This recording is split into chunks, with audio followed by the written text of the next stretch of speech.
Shalom, selamat berjumpa kembali dalam program Suluh Kristiani yang dipersembahkan oleh para penyuluh agama Kristen di kantor Kementerian Agama Kabupaten Klaten. Bapak, Ibu, dan Saudara yang terkasih dalam Tuhan, mengingat isu aktual pada bulan ini, yaitu peringatan Hari Anak Nasional yang jatuh pada tanggal 23 Juli, menyambungkan dari edisi sebelumnya tentang gereja ramah anak, saya ingin mengajak Bapak Ibu Saudara untuk kita belajar bersama dari tagline menarik Hari Anak Nasional tahun ini, yaitu berani karena peduli. Hal penting juga yang perlu menjadi perhatian kita, sebuah konten dari Kominfo memuat data BPS 2022 bahwa jumlah anak di Indonesia menempati angka 30,73% dari total penduduk Indonesia. Anak merupakan generasi penerus yang harus dijamin pemenuhan hak-haknya dan perlindungannya dari berbagai permasalahan seperti kekerasan, perkawinan usia anak, anak berhadapan dengan hukum, dan masalah-masalah lain yang menimpa anak Indonesia. Semuanya itu sebagai tantangan bagi bangsa dalam mewujudkan generasi yang tangguh dan berkualitas. Saudara, tema Hari Anak Nasional tahun ini masih melanjutkan tema tahun lalu, yaitu Anak Terlindungi, Indonesia Maju.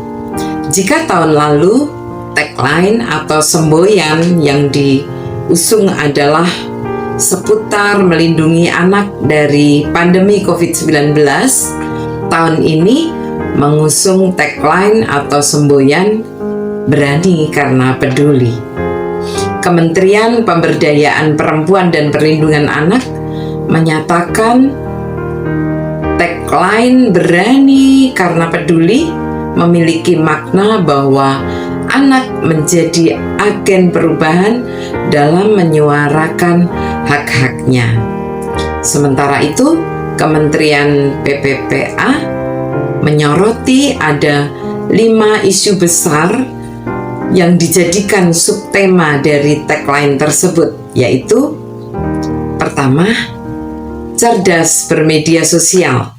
Yang kedua, anak sebagai pelopor dan pelapor.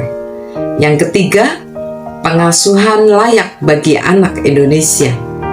Subtema keempat, mewujudkan lingkungan yang aman bagi anak.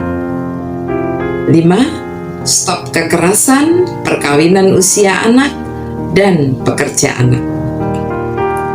Belajar dari sub-sub tema tersebut, spirit gereja ramah anak merupakan salah satu upaya mengimplementasikan subtema mewujudkan lingkungan yang aman bagi anak atau ramah anak.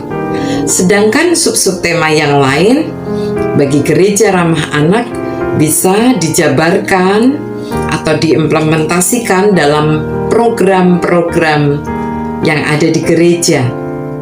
Misalnya di dalam materi-materi pembinaan warga gereja, kita bisa ikut mengkampanyekan sub-sub tema tadi dalam ruang diskusi atau sarasehan, di dalam khotbah, di dalam pendalaman iman, aksi sosial, konseling atau pendampingan kasus yang terjadi, atau dalam bentuk bekerja sama atau membangun jejaring dengan lembaga-lembaga lain yang memiliki kepedulian terhadap anak, dan sebagainya. Artinya, penting bagi gereja mempertimbangkan asas-asas hak anak dalam menjalankan program-programnya. Apa saja asas hak anak itu? Yang pertama, non-diskriminasi. Yang kedua, asas kepentingan yang terbaik bagi anak. Yang ketiga, asas hak hidup, kelangsungan hidup, dan tumbuh kembang anak. Dan yang keempat adalah asas partisipasi anak. Bicara tentang tagline berani karena peduli yang mendorong anak menjadi agen perubahan dalam menyuarakan hak-haknya, kita perlu menyadari pula bahwa anak adalah pribadi yang belum dewasa, belum bisa memiliki tanggung jawab atas kehidupannya sendiri, masih rentan, dan karena itu ia layak dilindungi dan dijamin hak-haknya. Maka menuju anak sebagai agen perubahan dalam menyuarakan hak-haknya tentulah sangat membutuhkan kepedulian dari orang dewasa. Tetap menjadi kewajiban orang dewasa untuk mendorong, mendampingi, mewujud nyatakan generasi anak-anak yang berani dan peduli menyuarakan hak-haknya. Memang dalam hal ini, anak sebagai subjek dalam menyuarakan hak-haknya. Artinya, semboyan ini mendorong partisipasi anak dalam perwujudan pemenuhan hak-hak anak. Jadi sudah bukan waktunya lagi kita menganggap remeh keberadaan anak-anak, merendahkan, menjadikan objek, meminggirkan, mengabaikan mereka. Orang tua harus menjadi model bagi anak-anak, menemukan contoh atau teladan baginya. Orang dewasa harus peduli pada anak agar mereka menjadi anak-anak yang peduli. Mereka peduli, maka mereka akan menjadi anak-anak yang berani menjadi agen dalam menyuarakan hak-haknya. Kepedulian pada anak-anak ini telah diteladankan pula oleh Tuhan Yesus sendiri, sebagaimana kita bisa baca dalam Injil Matius 10 ayat yang ke-14. Biarkanlah anak-anak itu, janganlah menghalang-halangi mereka datang kepadaku, sebab orang-orang seperti itulah yang mempunyai kerajaan surga. Tuhan Yesus begitu peduli pada anak-anak. Di masa itu, anak-anak adalah kelompok masyarakat yang tidak pernah diperhitungkan keberadaannya. Dianggap tidak ada, dianggap tidak penting, bukan pribadi yang layak mendekati Tuhan. Tuhan Yesus melihat, mengundang, memanggil anak-anak itu mendekat kepadanya. Sebuah bentuk kepedulian. Dan kita tahu, dari kepedulian Tuhan Yesus itu menjadikan anak-anak berani datang kepada Yesus, berani datang kepada Tuhan, memanggil anak-anak mendekat kepadanya.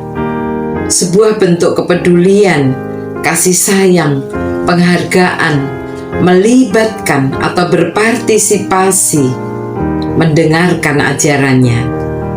Dan anak-anak itu pun berani datang kepada Tuhan Yesus karena Tuhan Yesus peduli kepada mereka. Anak-anak yang merasakan dan mengalami kepedulian akan belajar menjadi anak yang peduli. Anak-anak yang peduli akan menjadi anak-anak yang berani menegakkan kebenaran dan keadilan, karena peduli kepada kebenaran dan keadilan. Berani karena peduli. Amin. Demikian Suluh Kristiani pada hari ini. Kita berjumpa lagi dalam Suluh Kristiani edisi selanjutnya. Selamat melanjutkan aktivitas dan pelayanan. Tuhan memberkati. Shalom.